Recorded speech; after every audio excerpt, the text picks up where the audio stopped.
Good evening, everybody. This is Rob with another edition of Horror Pop After Midnight. And my guests tonight are filmmakers Brittney Greer and David Watson. How's it going, guys? Hi, thanks for having us. Hi, doing well. Yeah, thank you for coming on to the show tonight. Thank you. We appreciate you having us on. Yeah, we're excited to be here. Excited to talk independent horror movies. Exactly. Let's talk about... I just watched your independent horror slasher film, Happy Halloween. There was some solid kills, a prank that went wrong, a bunch of crazy things going on in this small town that was born on Halloween. Oh, yeah. Halloween's my favorite time of year. Like, hands down, best holiday is Halloween. We should get rid of Valentine's Day and have second Halloween, in my opinion. Just have the pumpkins be red, if you would like.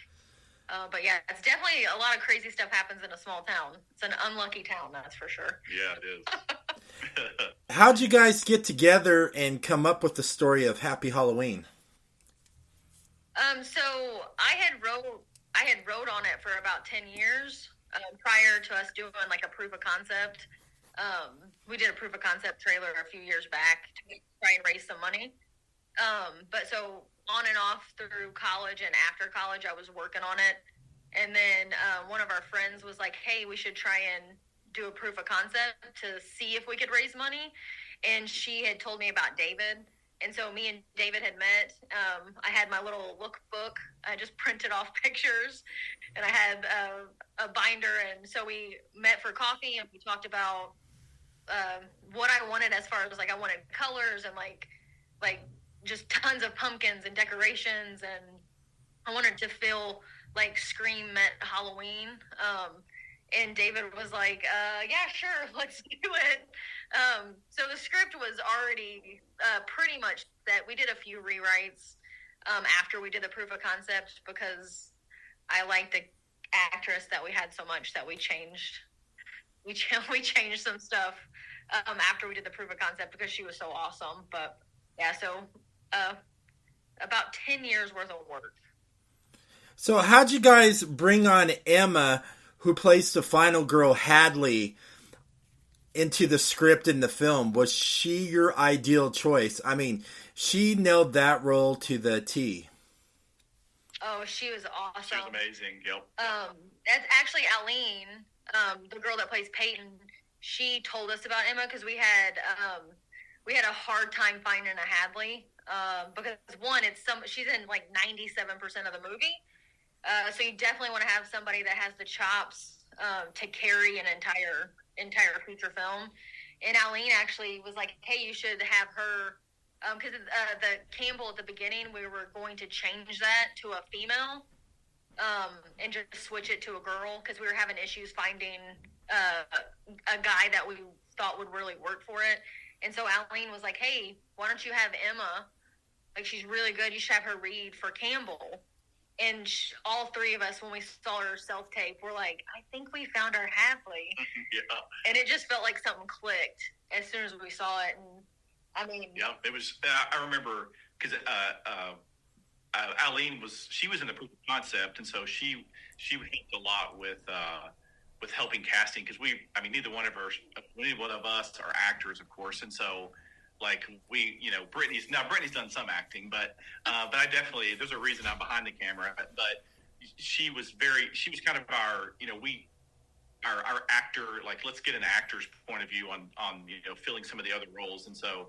I remember when Brittney sent us her self-tape, and I was like, I think we might want to see if she wants to do something bigger. And so I think Brittney ended up sending her a side of one of the scenes for Hadley. Didn't tell her that it was the lead, but just say, hey, we've got somebody else in mind as well. Would you try this? And of course she nailed that. And it was like, how do you feel about, driving from St. Louis down to Springfield, Missouri for like 3 months while we tried to make this movie, and so she was on board. So yeah, and she likes horror films. Like she's a horror film buff. So I would assume she was pretty jazzed about being a final girl. So we've dubbed her our screen queen. So yeah, pretty, she was pretty jazzed. We like the first time we actually met her in person was the first day of shooting. We had Zoomed call with her, and of course Brittney had been in contact with her quite a bit.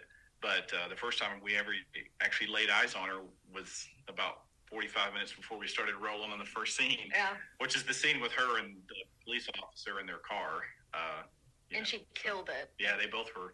Now she had worked with Mickey before, who plays her uncle in the film, and they had been in some stuff together. Because Emma, of course, she lives in St. Louis, but she went to school here at MSU. So.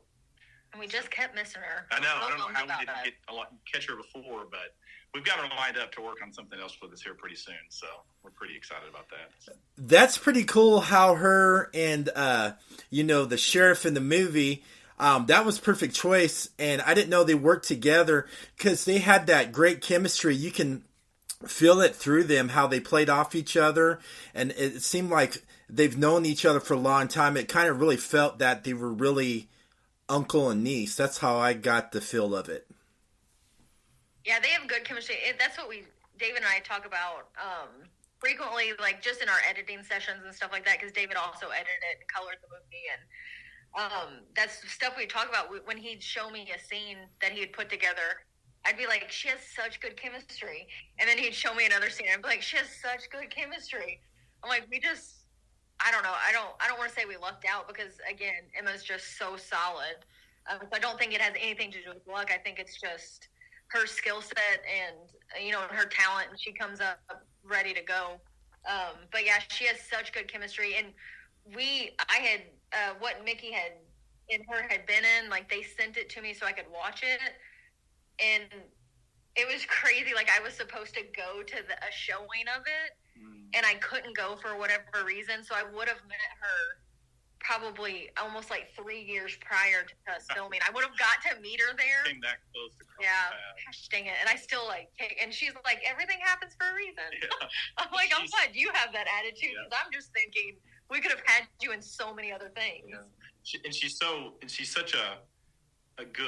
has such a good filmmaking sense. I don't know if she'll ever go on to. I think she's directed a little something herself, maybe when she was in school. But one thing that Brittney and I reached out to Brittney about while we were shooting was in the film.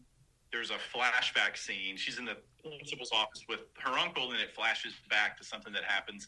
Well, that flashback scene was, as Brittney can tell you, was in the original script or one of the versions of the script, but she had taken it out. And I remember as we were reading the script, it's different than when you're making it. It's like we're starting to make it, and I just remember thinking, I wish we could see what happened, actually see what happened to her. People talk about it, allude to it. And so I said something to Brittney, and I think literally the next day, Emma said something to her too, like, can we shoot this scene? What would that take to add that in? What would that look like? Brittney sat down and kind of, she kind of threw it together, because even the flashback scene that's in there is not how it was in the original script. And so they came over. It's actually shot in my backyard, and so we got the people we needed together, and we just had an extra day where we didn't have anything else going on, and it's in the movie now. So, but she's just such a good. I mean, I say filmmaker, but there's something about her. She just gets it, and she understands the material, and So we're, again, super lucky to have her, and it obviously shows up on screen. So and Mickey is always solid. Yeah, we are again thankful to have worked with Mickey quite a lot.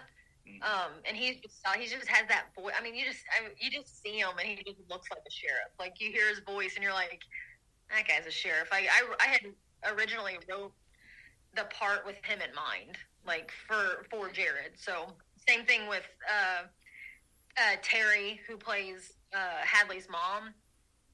I had talked to her at this point almost 13 years ago now about how if I ever got to make this movie I was writing, I wanted her to be the mom. So when it came down to it, and Mickey and Terry both were like, yeah, we'll do it. It was like dreams are just coming true left and right, people. It was pretty cool. Yeah, I like it how you paid a homage to Halloween to it, and I like how it starts off. You see Emma, who's Hadley, comes back to her old hometown, and she has this like past she doesn't want to bring back up, but everybody keeps on bringing it up about that prank that just gone wrong. And then later in the film, we find out what really happened when you were explaining the whole flashback scene. She like was, trying to forget everything, and then all of a sudden all the killing started coming. And I love how the killer would get his, victims and carve them up like pumpkins or like Halloween decorations just for his amusement. And I love some of the zoom in shots from the cinematographer that got to certain shots of him, taking care of his victims. And then one of my favorite zoom shots was, I like how you zoom in, you see the back of the killer with the knife, zooming in like it makes you feel like you're right behind the killer stalking his prey. Yeah, that's David. Yeah, David, he's our DP. He edited. He also did all the color grade. Yeah, so David's fingerprints are all over it. Yeah, we like movement. We like a lot of movement in it. And, yeah, it's definitely wanted to show that's what this killer does, right? He just wants to he leaves a mask behind, and he kind of sets people up. So he's just taken his love of Halloween just a little bit too far, which again is homage to Halloween and Scream, because that's the tagline from Scream, is that somebody's taken their love of scary movies too far. So so Scream and Halloween are my two of my favorite slasher movies. So it's and I think there should be more Halloween movies, and I think it would be creepy if you're just walking around a neighborhood and you're like, oh, look how cool that Halloween decoration looks, and then the next day you see it in the news, oh, that guy died. That was definitely real. Yeah, well, yeah, that was David. David did. Do you want to talk about your dollies or? Yeah, I mean the shot that you're talking about, where we're behind him, and it was on a dolly, and just a real slow push in. But it's funny because we had already wrapped production and we were editing, and I think we had two scenes that we actually went back and we added in, and that was one of the ones that killed, that death, I guess, is referenced to, but what we didn't actually show it. And so it's like Brittney's like, we really, can we do this? It's just, and literally it was just one shot. There was no other coverage. It was just that one slow dolly. And so I'm like you, it's that slow kind of ominous, like, do I really want to get closer to this guy? And he's like tearing this heart out of somebody's chest, So it was definitely fun to shoot. But obviously we have tons of movement in the movie, being in the corn maze, and we're chasing Emma all over the place, and which was fun. Or I'm running backwards with it, and she's running at me. But it was definitely a fun movie to shoot, and we're proud of obviously of how it turned out, and we're glad that you enjoyed it, and we're super, like I said earlier, stoked to be sitting here talking about it. So we talked to each other about it a lot. It's nice to talk to other people. About it. Yeah, it consumed so much of our lives. Yeah, it's pretty cool, and I love how the serial killer in the film wore different masks. Who made those masks? Those masks were pretty cool. Yeah, yeah, I did. So two of them were completely blank. Our goblin mask and our pumpkin mask were just blank masks, and then the witch, the skeleton. Wasn't there like a demon looked like a goblin demon mask? Yeah, there's a goblin mask. Yeah, that one I painted. And so like our skeleton mask, I had a skeleton mask, and then I painted it. Like I aged it. That had no black on it. I aged it up. I put cracks in it. And then same thing with the witch's mask. It was just an old lady mask. Like it was just a lady. And then I went through and I aged it up, painted it, made it look like a witch versus an old lady. And then we had a clown mask. I didn't like the color scheme. I didn't like the shapes on it. So I took a clown mask and I repainted it up. Because again, I don't know, it makes it scarier. Like because Halloween, there's lots of people that wear lots of different masks. So if you have a guy that's wearing the same mask over and over again, you can pick him out of a crowd. But if you have a guy that's changing the mask up, then you never know who it is. Because, he's like, now he's not in a pumpkin mask. And again, like DNA, like you couldn't actually do that. But for a slasher film, it's totally fine. But yeah, we were in pre-production for a while before we got to actually film, which helped us out a lot. But yeah, so I had painted up all of our masks, and then had to paint for our end credit scene. I ended up having to paint up a whole different mask because I was like, I'm gonna have everybody sign my pumpkin mask because we're never gonna use it. And then as the movie was going, we were like, we should film this end of credit scene because again, Seth, who plays Kurt, it's another character we really kind of wanted to see more of. So yeah, so I had to paint up another mask. So that one looks slightly different than the original pumpkin mask because it's an entirely different mask. I couldn't find another one to repaint, but it's fun. I like to paint, so. Yeah, Hadley's boyfriend, Kurt, who's in the film, he was in a mental institution.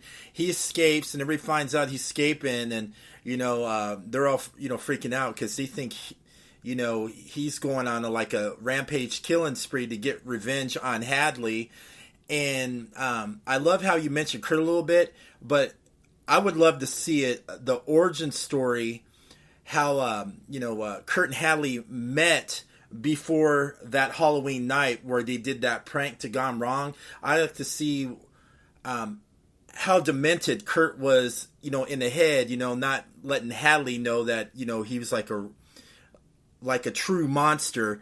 And, and I love how you did the end credits scene because it opens up for a sequel, which I was hoping because you really never see Kurt in the film at all. You just hear his name and you're trying to figure out, it's like, okay, are we going to see Kurt or what's going to happen? And the thing about the whole movie, I'm not going to spoil anything for anybody who hasn't watched it. I love how you twisted the ending and threw that little curveball in there that just takes you to another direction than the direction that you were really thinking what was really going on. It was like a mind fuck. Good. That's good. Because it's like, again, we're sitting in it for so long and we're working with everybody. You start doubting yourself and you start wondering, oh crap, is this super obvious or is this not obvious enough? Or but yeah, we're trying to make a sequel. We're about 60 pages in right now to a sequel. And David and me and Emma have been throwing around together. It'll be at a camp. So where this one is very much Halloween meets Scream, the second one is very much I Know What You Did Last Summer meets Friday the 13th. Nice. So it'll be at a summer camp. And yeah, you may get to see stuff like that. we may have a little bit more Kurt in it. Yep. You just never know. Right now it's really fun, but like this one we had practically no money. Very indie, very, very indie. Like a teeny tiny micro budget. So this next one we just because two of our main actresses, they don't live here. They live far away. They're both working on, that's why Emma can't be here. They're both working on lots of projects. So it's something that we're going to have to be able to pay and bring them in. And we're going to have a camp location. And so it's just going to take a lot more money than this one did. So fingers crossed, but yeah, I'm really digging the sequel. Like I'm pretty excited about it. I'm excited about it because I want to see Kurt, man. I want to see the real Kurt, man. I want to see him, get some serious revenge, some serious killing, just taking names and answers and not worried about anything in the world, man. I want to see some Kurt, damn it. And I also want to see that final showdown between Kurt and Hadley. That would be so epic. Cool. It'd be like a Laurie Strode versus a Michael Myers type of epic standoff. That's what I want to see. I want to see Hadley, finally, confront Kurt and see who ends being the last person standing. That would be so friggin' cool. I'll have to tell Emma and Seth. Yeah. Seth is our guy. Seth Sims plays Kurt. And again, he's just a joy to work with. He's a nice guy. He's also going to be working with us again on something else. But yeah, he's a great guy, and he came when we did that flashback scene. Like David said, it was very much thrown together because it was cut out of one of the mini drafts. But Seth and Emma both just made some character choices that you're just like, oh God, that love. You know, the little look up that Seth does when he's hugging her. Yeah. He just a little head tilt, and like it's just like his face goes deadpan, and with that skull makeup on, like you're just like, oh no, like that's not good. Like, who is this guy? And you get to see a different version of Hadley. Like, you get to see that maybe she wasn't always like as nice, or you know what I mean. Like, so it's like, why was she with this guy? And so I think that was fun for both of them because Emma and Seth are both really nice people. So I think it was fun for them to kind of toy around and play with like kind of like a toxic relationship, and something very different for Emma, like not just visually, but Hadley in the flashback is almost like a completely different character than what we see throughout the whole movie. So I'll have to tell her that, like, we may have to write a showdown in there. Just like, be prepared, fans want to know. Yeah, you should. You can tell her I said that. You'd be like, yeah, we talked to Robin, and he said you should have a showdown with Kurt. Hadley versus Kurt, you know. You know, come on. I mean, look at Laurie Strode, you know, taking on Michael Myers. Or look at Sidney Prescott, you know, stepping the ground, trying to find out who the serial killer. I want to see that. And like earlier on this podcast, I like to see the origin story of Kurt before he met Hadley and how they came together, and to see if Hadley was really just as messed up as Kurt, as, you know, since you just see her as like a you know, so nice in the film.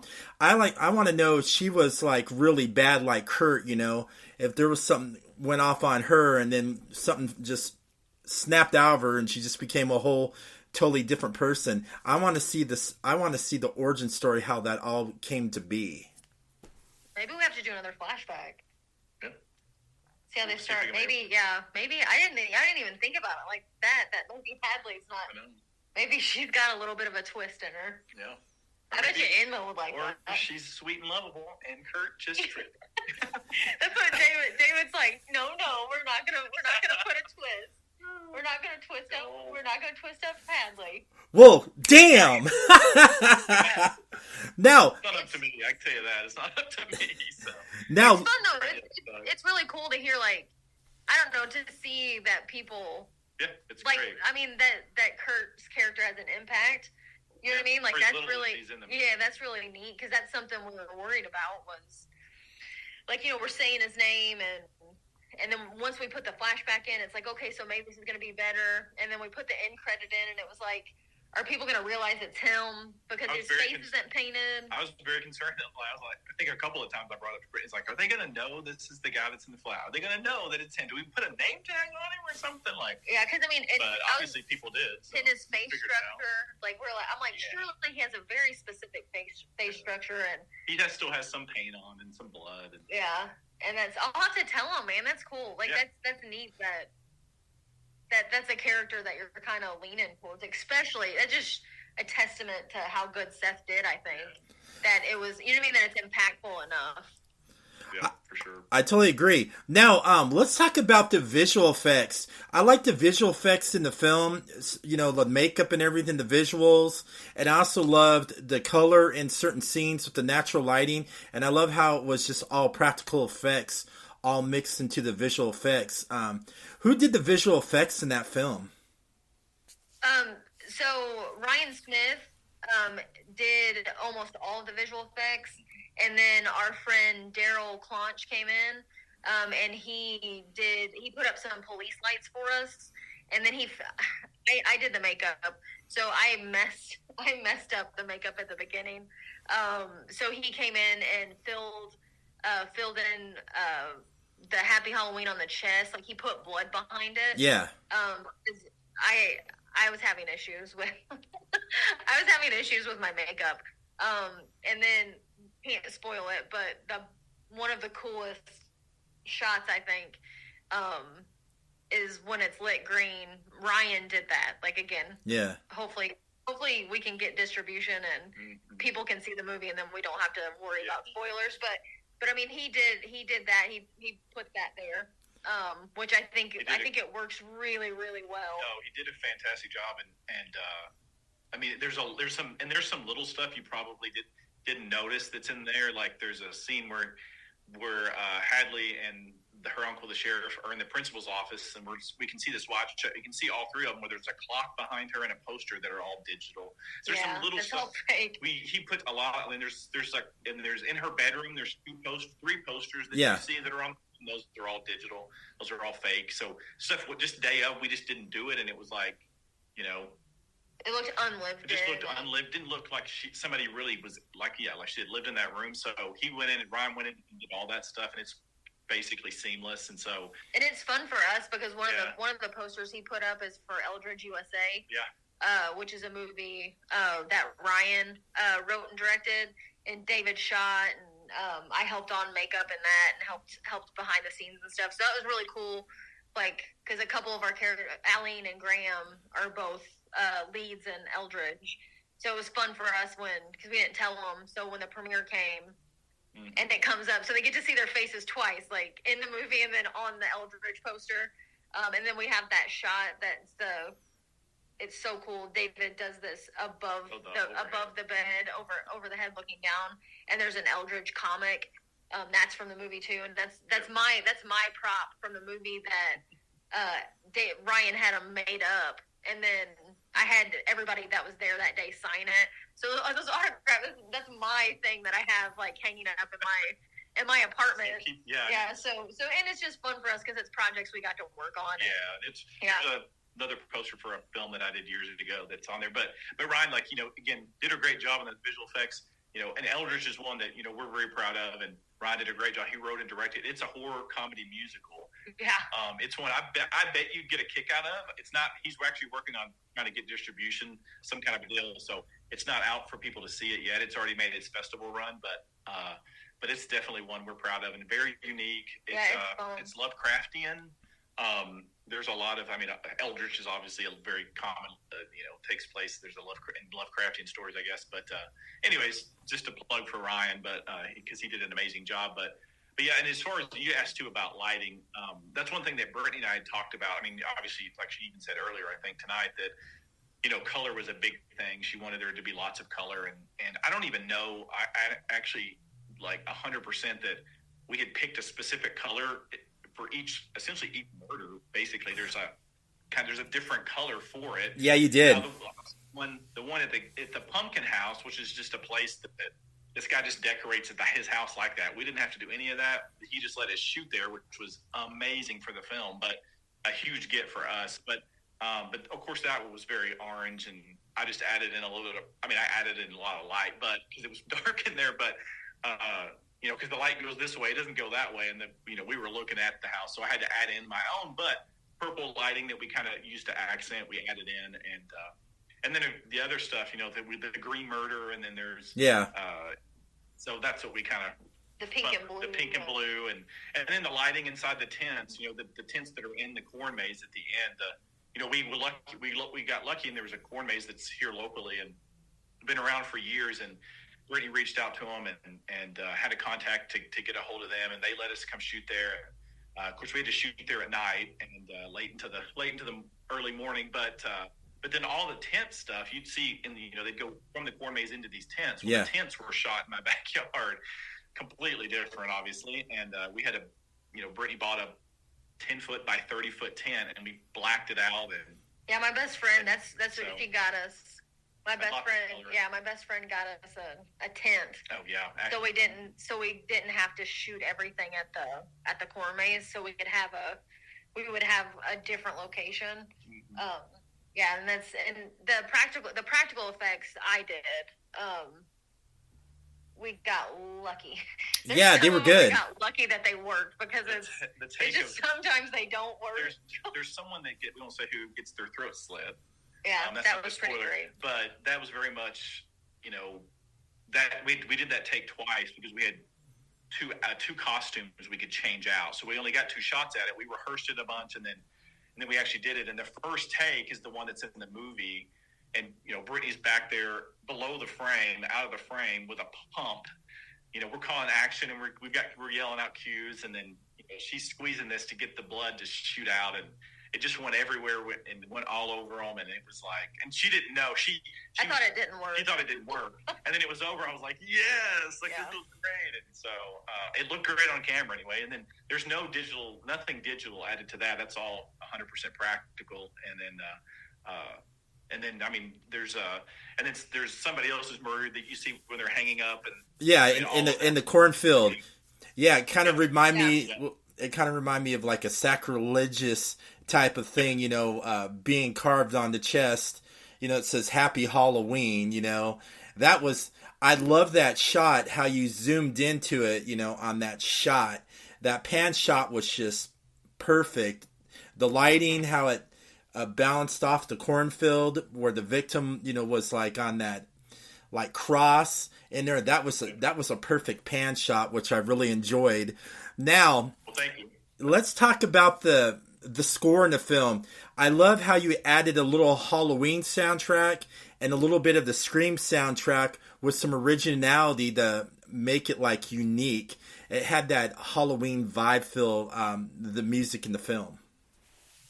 Yeah, we know a guy named Chris. He did the score for us. And that's he asked kind of the vibe we were wanting to go for, and I'm especially like colors and music. I'm very much 80s, 90s slasher movie. It's my bread and butter. That's where I live in when it comes to my writing. I think they have some of the best visuals. I think they have some of the best color schemes. I think they have some of the best soundtracks. So a lot of the stuff I sent them was I sent him a lot of Carpenter stuff, like not just Halloween, but some of the stuff he's put out in the past like 10 years or so. Because every once in a while he'll just drop a CD or he'll drop a record of all this stuff. And then I sent him the guest soundtrack, which I adore. It's such a good soundtrack. It's just a vibe in itself. And then I also sent him a lot of stuff from a band called Gunship, which is a very synth, like 80s sound. And then Chris was like, I got you. And so Chris sent us a bunch of stems. Like we would say, like we need something kind of, something that's like hits harder or it does, a little bit more dramatic, or something that might have like a sadder tone to it. And so he created all of these stems. Themes. He created all these themes and he sent stems to David. And so David would go through and kind of piece them together. So some of them sound a little bit different, which again is just a testament to what David has done for the project. So if you don't know what stems are, it's like, because he was going to score the whole film. He had some stuff going on. He had some stuff like I think he lost a hard drive or something, some kind of crazy stuff. So he wasn't able to just sit and score it. But he had come up with themes, and we had a theme for Hadley with a theme for all these characters had all these themes, and so they were all a little bit different, but they all had that same kind of same undertone. And so what stems are, if you know what stems are, but it's like he has a theme, and he had mixed it, but then he would send us each a stem. A stem is just each individual instrument. And you have that, so I can play. I could go in and take out the piano, or I could just have the piano for that theme start, and then bring in the drums. And so I basically had to go through and sort of build out the sounds. But 100%, it's all just. I mean, it's to credit to him because they sound wonderful. I mean, I was getting to work with something that somebody had already done. I was just kind of getting to play with it, but it was definitely fun. And Brittney, she gives me all this credit, but she and I had to sit there figure this out. And so when you do hear it, that's me and Brittney saying, okay, here's the thing we want, and again, we would go back in and say, hey, we need something, so this theme but faster, or this scene but more somber. And he would just, within a couple of days, he'd send it to us. He'd send us something new and fresh. It's fantastic, so talented. The guy's amazing. And he does such a good job. It's, and like, I mean, and it's just like some of it he's listening to. He sent it to us, like I'd open them up and just listen, because I'm like, this is for our movie. Yeah. And then Emma, her and her friend Max, they wrote a song. So the song, you hear it a little bit when they first get to the school in the beginning. Yeah. What she's doing the headphones. And then in the credits, it's the song. It's called Coming Back for You. they made that song. Like, so they wrote that song together and produced it. And it's just, again, like cause she's a singer, and we have a couple of BTS thing where she's playing a piano and singing, and she's really good. And we kind of were like, hey, like, we need a song for the movie. Would you be interested? And she was like, of course. And then, I mean, I think she wrote 2, and they had enough time to produce 1. And it's so good. Like, I love it so much. And then, on our premiere, like, they released it so everybody could listen to it. And they did this cool photo shoot, and she's painted up like a skull. It's pink and blue lighting, which is a big part of one of our tent scenes, is the pink and blue lighting, near the end. And she did skull makeup on herself, like, for like an homage to Kurt. Yeah. And she looks badass with skull makeup on.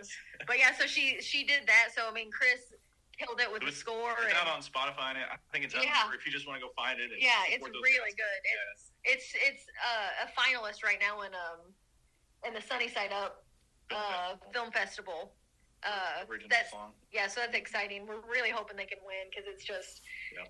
And again, I sent her, because I'm a huge Scream fan, and that's why David did the pictures at the end, where it's kind of the moving pictures with her song over it, for the cast, because it's not my favorite thing that happens in the Scream movies. Obviously, Ghostface is the best thing that happens in the Scream movies, but I love it. Like, it's something I mean, again, I've been a fan since I was like 10 years old of the franchise. It's something I've always loved, and they've done it in all of them but like 1 movie, I think. But it's just so neat to see, like, these characters. And so David it was painstaking. It just took so long. But David put it together, and again, we wanted everybody that had a line to have their face on the screen at the end with their name, and then we have this cool epic song going over it. So it's just, again, it just felt really cool. And it feels cool to be like, holy crap, we have an original song by our lead actress did an original song for the movie, which is original score. So and original score. Like, yeah, it just feels really cool. Like, in so much of I think lighting, so in a horror movie, in my opinion, lighting and your, like, score are 2 of the biggest things that make or break horror movies. It does. In my opinion. And I don't know, I just think we had the right pieces to the puzzle. I totally agree with you. A good lighting, good scene, a good score, and you also have to have good cinematography in it to shoot those certain kill scenes, because sometimes if the cinematographer or camera operator is like a real genius, they'll use their shots like making it as one of the characters in the part of the scene. Like if it's like a killing scene, that cinematographer can make that shot like a character in the movie with the serial killer, killing the victim. That's important too, is, the practical. I'm a practical effect guy. I mean, everybody does CGI. There's nothing wrong having a little CGI, but I'm an old school practical effect guy. That's why I love 80s horror, and 90s horror, where everything's so practical. And it was like so original. Your film was shown at the Indie Horror Junkie Film Festival, which is the very first film festival ever run by Rick Danford and Amy, who helped them run it. I know them very well, good people, and they showed your film there, and I love it. It was their first film festival. Why they had your film there. And then there was another good film that was there as well. I interviewed them. Was Purgatory Jack. So I interviewed. They won, didn't they? Yeah, Best Feature. So I interviewed the Butler brothers, Tim Rosen and Emily, who was in Purgatory Jack. That won Best Feature. But yeah, that I was gonna go, but I couldn't be able to make it down there because I wanted to support Rick and Amy. But like I said, they're really good people. And then one more question. So when you showed the film Happy Halloween, how did the audience take it? And were you in there watching how they felt through their emotions about this film? Yeah, so we had a premiere and a week run at the Alamo here in Springfield, Alamo Draft House. Our friend Curtis Killingsworth, shout out Curtis, who's an awesome guy. He's real big into indie filmmaking and helping our local filmmakers here. They're very very supportive. So we got to have a big premiere. Most all of our cast got to come to the premiere. Not everybody, because again, some of these people have moved off. They don't live here, and but we had most of our cast there. It was really cool. It was very nerve-wracking because again, David and I had just like lived in it for so long, and you're just so protective, and especially, you know, because David did multiple jobs on set. Like I did multiple jobs on set, and you just put your heart and soul in it, and to put it out there for people to consume is very scary because people aren't always nice. Yeah. And just care about it so much, and it's something I think I told David just this past week that it's something that this point in my life that, because I've been collecting props for the past 13 years. I've been writing on it for the past 13 years. Like, it's been such a long process. It feels like it's just etched into my bones at this point. So when we show up to the premiere, and it's so nice to see everybody, and, you know, we have friends and family there and cast and crew, and like people laughed at spots that they're supposed to laugh at, and like people like kind of at a couple spots that we didn't think were like, this isn't going to sell. Like, I don't think this is going to sell, because you start doubting yourself. And so the premiere was fantastic. And then David and I went up, I think we got a Q&A, and after the premiere, they ran it for a week, which was amazing. And so we went up and we sat in on a couple showings, which was more nerve-wracking. Nobody knew us because they didn't know us, right? Like, so we had no clue who anybody was going forward that were in the theaters, but you got a lot of the same reactions. Yeah, it was really, you know, that's one of those times it's like, really, these people aren't trying to be nice, you know, they're just, they're there to see it, and so you can kind of get genuine reactions, and a lot of like, ooh, like those kinds of, you know, it's not like people are turning away, I don't think, but it's they're into it, you know what I mean, and they seem to be really being, which is fantastic. So it's like, we didn't waste 2 years of our lives. And then I got to have the guy that, his name's Brock.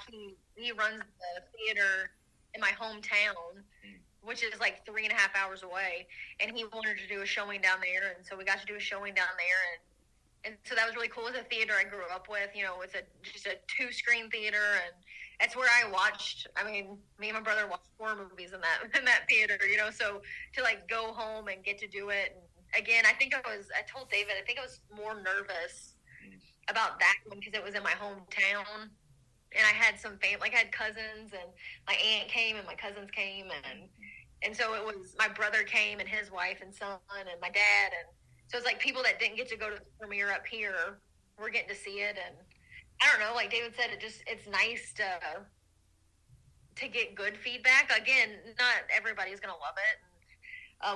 We had a very small budget, and there was things that, you know, that we couldn't do. There were scenes that we had to rewrite because we didn't have a location, or scenes that we had to rewrite because people's schedules changed, and like you couldn't just keep pushing it off, you know. And so, I mean, there's definitely things doing indie films that, you know what I mean, that are just, could be limited. Right, you're just limited. But to like be in at a premiere and like get to have a big deal and like people enjoy it and see their work on screen, it's just a really cool feeling. Yeah. It feels good, and it was obviously, you know, having a show down in Orlando with the film festival down there, and I mean, it was cool that got picked. It was awesome that it was going to be playing, and I mean, we couldn't go. I mean, we're in Missouri, and we just, you know, we have full-time jobs and all that stuff, and so we couldn't get down there as much as we would have loved to. But it was just, you know, I told Brittney, like, man, there's like, I was like, look at my watch, like, messaged her, I was like, there's people watching our movie right now. Yeah. It's super cool. So, and then like, a shout out to those guys at Film Fest for, you know, showing it, and I know it was their first one, and I know they got their magazine that's really successful, and I think sounds like the film festival like gave it a pretty big boost too. Got a lot more eyes on their magazine as well, which is great. So, it's, you know, we didn't get to go, but the experience was great. I mean, getting to, you know, being nominated, picked, and we had people comment because we were sharing it on Facebook and then some lady was like, me and my husband and my son just watched it, and he asked when he could watch it again. I'm like, and David's like, who's this friend? And I'm like, no, it's a stranger. Total stranger. Like, and it was like, oh, well, that's cool. Like, it just feels, not that it's not great. Like, I love that friends and family love it, but you're just, like, sometimes you wonder, are they just trying to be nice because they know how much, like, they're going to destroy me if they say they don't like it? But it's cool to have people that were literally watching it in Orlando and then messaging on our like post being like, hey, we just watched this and we really enjoyed it, let us know when we can buy it. Like, I'm just like, I don't know you, but we're gonna let you know, like, as soon as I'm from 2,000 miles away. As soon as it comes out. And so I really appreciate it. That was a big one that I was telling David when we got in. I was really excited because there wasn't a lot. I mean, there, you know what I mean, like, some festivals like have way more selections, you know. And so it was, and I kept telling them, I'm like, I don't think we're gonna win. I saw some of the stuff that got selected. I'm like, I really want one of those trophies. Like, those trophies look awesome. Those trophies were awesome. They were so cool. My gosh, yeah. I was like, David, I want one. I screenshotted it and I sent it to him. I was like, I want one. Yeah. I want one, David. Because, you know, not a knock against the film festival. A lot of them like, you know, to pay a little bit extra. I'm not knocking anybody, but, you know, pay extra to get an actual trophy or what. And most of them will send you a certificate. But these guys, you know, not only are they giving you a trophy, but it looked like that. It looked awesome. Like, like it was a wicked trophy. Huge. I mean, there'll be people that do it just to get that trophy. Yeah. Like, so man. Kudos again to them, and they got, you know, to do it at the MegaCon that was down there was super cool. The Twisted Twins were there. Yeah, that's why I told David, I was like, man, they're so close. They're so close to our movie. Like, it's just right there. I was like, just go down the hall. It's right there. Just go. Just do it. You guys want to do it? Just do it. Because again, being a female director and loving horror like as much as I do. Like, so many people are like, there's not horror female directors out there. And it's like, yeah, we're out here. Yep. We're out here. And, like, like, great. seeing the Twisted Twins have their success, you know, it's like See No Evil 2 is, like, by far my favorite movie they've ever done. I think it's shot beautifully and huge Danielle Harris fan. But, like, it's just beautiful. Like, it's one of the few times I think a horror film sequel has surpassed the original. And I think they did it with flying colors. But yeah, like, so, like, I was screenshotting everything, sending it to David, being like, Twisted Twins are right down the hall from our movie. Like, just throwing that out there. Yeah, so it was really cool. So you'll have to tell them, like, we were super, super excited. And they've been nice. Like, they've commented on stuff, which is not every festival does that, which is really nice. Like, because it makes you want to come back, you know? It makes you feel seen. And because everybody does. Everybody puts, like, their heart and soul into these projects, and time and effort. It's blood, sweat, and tears. So it's like when you have people like recognize that and want to communicate with you about it, like, that's just, I mean, to be honest, it just means everything. So tell them we're super jazzed, and we really want one of those trophies. Yeah. We're gonna have to make something else. Yeah, we're gonna have to make something else to try and get a trophy. Right. That's right. So where can everybody find you guys on social media to see what you guys are doing next? Oh goodness. We do have, I mean, Instagram, we do have the Happy Halloween. Yeah, it's Happy Halloween 2023 on Instagram, and then Happy Halloween on Facebook. And then you can find us through, like, I tag everybody on the Happy Halloween stuff, so you can so you can get to the actors. Because again, we've had people ask about our actors because they want to work with them. And I'm on just Instagram. It'll be under Valley High Pictures, which is, I guess I'd call it my production company, but it's the bumper I use for stuff. So that's how that's where you can find stuff. I'll scare screenshots, screen grabs, and stuff like that occasionally for stuff. So we've got more. I mean, she and Brittney have worked on other movies, you know, that are coming down the pike, and Eldritch was one. Like I said, we'll plug it, but it's out there in the world now, and so follow us. I mean, see what we're doing, and, you know, maybe we'll have a Happy Halloween sequel at some point. So. Oh gosh, I don't even like talking about it sometimes because you got my ideas on input. You got some ideas from me to make that sequel, man. Right. I mean, well, there's some things I'm probably going to rethink now. I'm just like, I didn't even think about it that way. Hey, I molded in your head like a puppeteer. It's like, right? I'm like this. I'm here, Brittney. Here, I just told you this. Molded into you. So, like, when I watch it, I'll be like, hey, that was my idea. Right? So when the sequel comes out, you're like, guys, And you're welcome. and they'll look at me and go, "You didn't come up with that idea. That was the filmmakers. You're so full of it, Rob." And you'll be like, nope, go back to this podcast. You're like, I've got it right here. You're just like, mark it. Like, just like, this is it. This is Inception. It's a dream inside of a dream. You're planting the idea. Yes, planting. You guys, thank you so much for coming on. It was a blast. Thank you. Thank you for watching it. We really appreciate it. Yeah. Anybody who wants to, anybody who wants to see it at some point, it'll be out there in the real world, and you'll be able to watch it. So, but we're glad you did. Thanks for having us on for sure. It's been a pleasure. And everybody, thank you for listening to Horror Pop After Midnight.